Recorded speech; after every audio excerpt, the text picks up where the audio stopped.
Hi, everyone. Nathalie Edmond here. I wanted to share with you a really positive experience I had working with a group of people last week, where I really got to see how anti-racism, anti-oppressive work could move from being performative to transformational. So a couple months ago, or last fall, I should say, I was invited by someone I really care about to consider volunteering my time on this panel, this group of people who evaluate ministers who are coming out of seminary and wanting to go out in the world as ministers. And they advertised specifically for a psychologist, because that's what they needed on the panel, and wanting someone who is really committed to anti-racism and anti-oppressive work, which, I love psychology, and for an organization of other volunteers to say, I really want to do this work grounded in anti-oppressive work, that got me, because that means certain things, a certain commitment. And so I wanted to share what it was like for me, what the ways I really saw deep work happening, struggles around it, but deep work happening, and wondering if you could relate to some of these things. So I'll share with you their covenant, or parts of their covenant. And if you're not familiar with the world of covenanting, some communities believe in covenantal relationships. So instead of rules that define how we're going to be together, instead we agree to show up in relationships in a particular way. And we're going to hold each other accountable to showing up in those ways. So here, I'm just going to read a good chunk of it and just see what you think.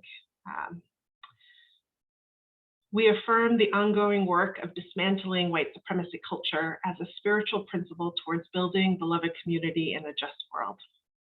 Because covenants are experienced within ourselves, between each other, and with candidates.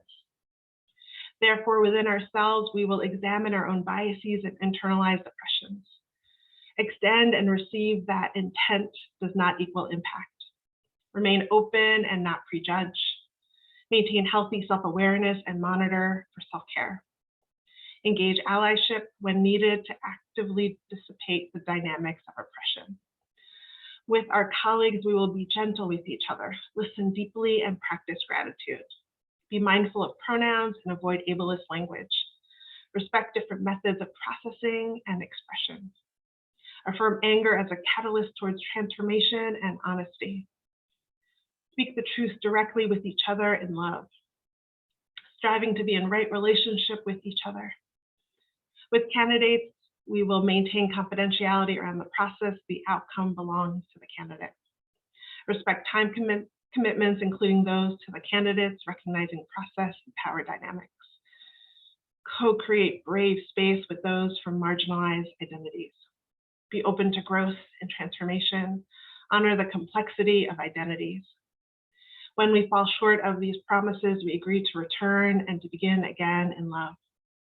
We sustain this covenant by centering hope, curiosity, and possibility over fear. We recognize our practice of this covenant will be imperfect, and we will use kindness when calling one another back to it, and an open heart when being called back into covenant. So this is a covenant that we meet quarterly for 3 or 4 days. And we evaluate anywhere from like 3 to 6 ministerial candidates. And we begin our time together each quarter with reading the covenant and affirming that covenant and embodying that covenant throughout our time together.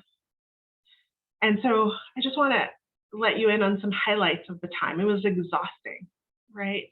The prep work leading up to it, and then really taking the time to be with each other and be thoughtful about the candidates that we were evaluating and giving them really validating and constructive feedback in a way that was really holistic. So you think about some of the tenets of white supremacy culture, right? That in order to really be in covenant this way, we need to slow down, right? We need to be humble. We need to not shame each other. We need to be okay with conflict. We need to be able to move away from the binary and maybe some of the things we have learned that really center white bodies and neurotypical and heterosexual and Christianity and, you know, white cisgender paradigms. And we cannot do this alone, right? That we need community. We need to be able to talk about these things because inevitably we will fall into that paradigm of dominant culture. So one of the things I think about in this community, right, and when I thought about these candidates that we evaluated together as a team, right, who else is on my panel? A bunch of ministers, some lay people, you know, each panel has a psychologist.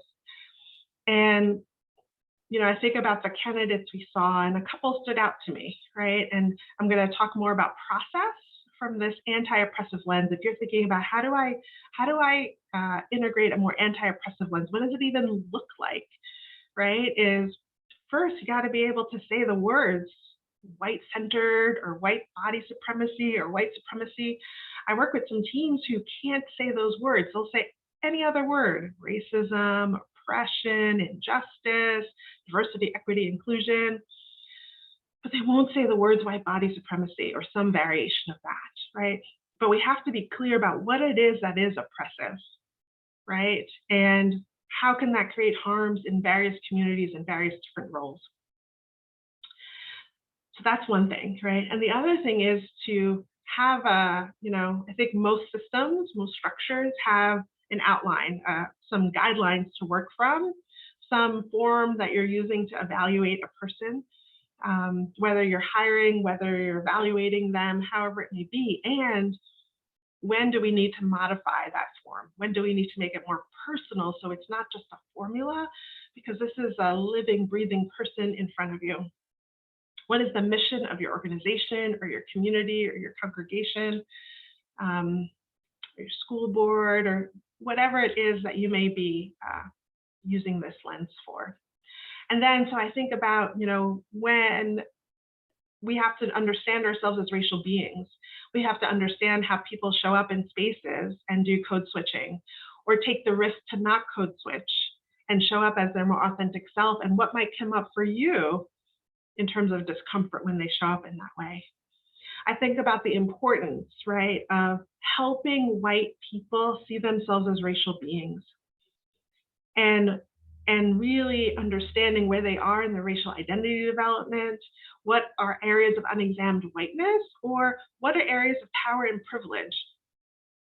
I was reading this book, Sitting in the Fire, and some of the principles I really like that they talk about is how do you start to notice how rank shows up in relationships, in spaces, right? Who has power, who has privilege, who takes up space with ease, who talks the most, who, when they talk, there's silence, or minority voices, and meaning like the non-dominant or the least popular voice, how is their space made for that? Are we all just trying to agree with each other, or are we trying to come to consensus? Is it that majority wins, or is it taking more time to get consensus, to really work through what would be a synthesis of these dialectics, of these multiple opinions that may be polar opposites? And how do we help white people really be able to see how they show up in spaces? How do we help male presenting individuals see how patriarchy shows up and ways in which power and privilege shows up related to gender? How do we start to challenge some of the heteronormative things? One of the things that was really powerful, I think, here is looking at this intersectionality of these different identities. I remember we were interviewing this white queer candidate, and I remember when we were first processing her, we did like an initial round of just observation of like one or two words to describe your experience of this person. And I got a sense that there was some evaluative judgment about the way that this person presented or organized themselves. And so I took a pause and said, I just want to make sure that we're thinking about neurodiversity. And it was clear that they had not been, right? And they were really open to that, and that shifted the way that we talked about this client. This client didn't self-identify as neurodiverse. So at some point they named something that I would classify as neurodiversity, but that helped us take a more contextual opinion of how this person presented, what's their strengths, what their weaknesses, and thinking about what are the supports that this person needs to be successful. I think about that as managers, right? Or as parents, right? As how do I see this thing that the dominant world sees as a deficit? How do I see it for the ways it's creative or out of the box or just different, right? Not divergent, just different. And what are the supports that this person might need to make them successful in whatever path they choose to go on? So those are just some thoughts that I have about ways that we can be living and embodying anti-oppressive work, anti-racism work, so that we can help support each other, build a beloved community, right? Which is essentially like a world in which there is collective liberation, right? In which all lives feel like they matter and that their strengths are represented and that they don't have to assimilate or hide parts of themselves because of dominant oppressive structures. And in these anti-oppressive spaces, harm still happens, right? And I really loved in this group of people that I was volunteering, we talked about caucusing at times. So going into affinity groups, right? I experienced microaggression and I love that I could go into the BIPOC affinity group and talk about that and have it validated, right? So where do we have spaces, right? Which is easier to do when the makeup of the team is not all one race, right? So this, I think it's like, 70, 30%, 70% white, 30% BIPOC. And so like that, those affinity spaces can be really great when we need to perhaps process or debrief before we talk in the larger group, because perhaps safety hasn't been met in that larger group yet related to certain dynamics, or perhaps sometimes as a BIPOC person or person of the global majority, we just need to get away from the white gaze for a little bit to collect our thoughts before we talk about it in the larger group. So I'd love to hear from you some of the ways you're moving from being performative, right? Performative is I say these things, I post these things, I might value these things, but am I living it? Am I embodying it? Am I creating the structures in there so that when people come on board, they have clarity about what it is that we're doing and they can consent to being in these covenantal relationships together and working towards building this, right?